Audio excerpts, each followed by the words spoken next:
Welcome on my YouTube channel. दोस्तों कैसे हैं आप सभी का स्वागत है अपने YouTube channel Bihar study channel पर। दोस्तों जैसा कि आप देख रहे हैं दोस्तों, मैं प्रतिदिन आप लोगों के लिए कुछ ना कुछ सब्जेक्ट के हर टॉपिक वाइज लेकर चैप्टर प्रस्तुत हो रहा हूं। तो आज दोस्तों मैं आप लोगों के लिए हिस्ट्री का चैप्टर लेकर आया हूं, जो आने वाली सभी परीक्षाओं के लिए अति महत्वपूर्ण होगी।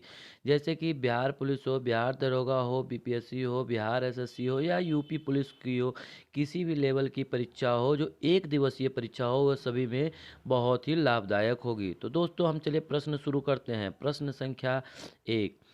प्रश्न संख्या एक है दोस्तों, सिंधु घाटी सभ्यता जानी जाती है किसके लिए? ऑप्शन एक, अपने नगर नियोजन के लिए।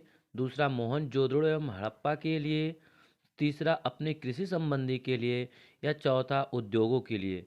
तो दोस्तों इसका आंसर क्या होगा, कमेंट बॉक्स में दें। तो इसका आंसर दोस्तों अपने नगर नियोजन के लिए, मतलब सिंधु घाटी सभ्यता जो है अपने नगर नियोजन के लिए जानी जाती थी। प्रश्न संख्या दोस्तों दो, भारतीय संगीत का आदि ग्रंथ किसे कहा जाता है? ऋग्वेद को, उपनिषद को, यजुर्वेद को या सामवेद को? तो इसका आंसर बताइए आप लोग सभी। भारतीय संगीत का आदि ग्रंथ किसको कहा जाता है? ऋग्वेद, उपनिषद, यजुर्वेद या सामवेद? तो इसका आंसर दोस्तों होगा सामवेद। मतलब भारतीय संगीत का आदि ग्रंथ जो होता है कहा जाता है, उसे हम सामवेद को कहते हैं। चलिए प्रश्न संख्या तीन पर आते हैं दोस्तों।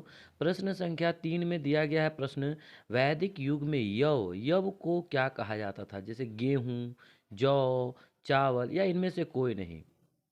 तो वैदिक काल में हम यव को क्या बोलते थे दोस्तों?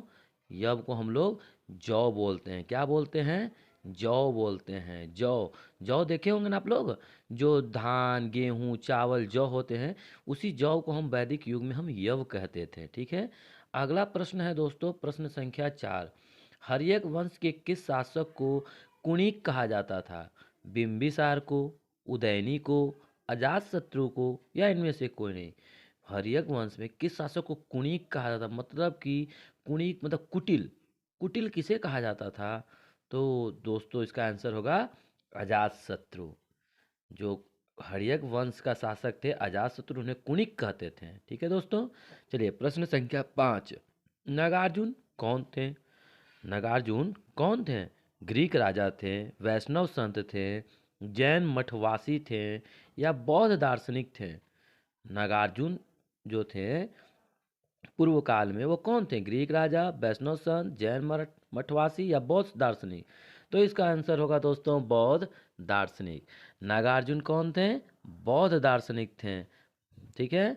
चलिए हम अगला प्रश्न पे आते हैं दोस्तों। प्रश्न संख्या 6 पे, अशोक ने अपने सभी अभिलेखों में एक रूपता से किस प्राकृत का प्रयोग किया है? अर्धमगधी का, सौरसेनी का, मगधी का, अंगिका का? अशोक ने अपने सभी जो उतने भी शिलालेख थे उसमें किस भाषा का प्रयोग किया है? तो उस भाषा में अशोक ने मगधी का प्रयोग किया है। मगधी का, किसका? अर्ध मगधी का। अर्ध मगधी का प्रयोग अशोक ने अपने सभी अभिलेखों में किया है। चलिए प्रश्न संख्या 7 को देखते हैं दोस्तों। भारतीयों के महान रेशम मार्ग किसने आरंभ किया था? कनिष्क ने, अशोक ने, हर्ष ने या फहियान ने? भारतीयों के महान रेशम मार्ग किसने आरंभ किया था? तो इसका दोस्त होगा आंसर कनिष्क। क्या होगा? कनिष्क। मतलब कनिष्क ने भारतीयों के लिए महान रेशम मार्ग की आरंभ किया था। मतलब रेशम जो थे, रेशम मार्ग का आरंभ कनिष्क ने किया था। चलिए प्रश्न संख्या 8 देखते हैं। तमिल का गौरव ग्रंथ जीवक चिंतामणि किससे संबंधित है? जैन से, बौद्ध से, हिंदू से या ईसाई से? जो तमिल का गौरव ग्रंथ है जीवक चिंतामणि, वो किससे संबंधित है? तो इसका आंसर होगा दोस्त जैन। जैन तमिल का गौरव ग्रंथ है। में जैन जो है तमिल का गौरव ग्रंथ में जीवक चिंतामणि कहा जाता है। ठीक है। अगला प्रश्न 9 नंबर, किस गुप्तकालीन शासक को कविराज कहा गया है? श्रीगुप्त को, चंद्रगुप्त द्वितीय को, समुद्रगुप्त या स्कंदगुप्त? किस, बताइए आप लोग सभी, किस गुप्तकालीन शासक को कविराज कहा गया है? श्रीगुप्त, चंद्रगुप्त द्वितीय, समुद्रगुप्त या स्कंदगुप्त? तो इसका आंसर होगा दोस्तों समुद्रगुप्त। मतलब कि कविराज कहते हैं कि नहीं, हम समुद्र गुप्त को कहते हैं। चलिए प्रश्न संख्या 10 देखते हैं। थानेश्वर में वर्धन वंश या पुष्यभूति वंश की स्थापना किसने की? राज्यवर्धन ने, आदित्यवर्धन ने, पुष्यभूतिवर्धन ने या नरवर्धन? थानेश्वर में वर्धन वंश या पुष्यभूति वंश की स्थापना किसने की? तो इसका आंसर होगा दोस्तों पुष्यभूति वर्धन ने। क्या होगा दोस्तों? पुष्यभूति वर्धन। थैंक यू दोस्तों, आप सभी का हमारे YouTube channel Bihar study channel पर आपका बहुत बहुत स्वागत। आप लोग मुझे इसी तरह से आप प्यार देते रहिए दोस्तों। आप हमारे यूट्यूब चैनल को लाइक शेयर सब्सक्राइब जरूर करें, सभी दोस्तों को शेयर करें और सब्सक्राइब करने के लिए कहिए।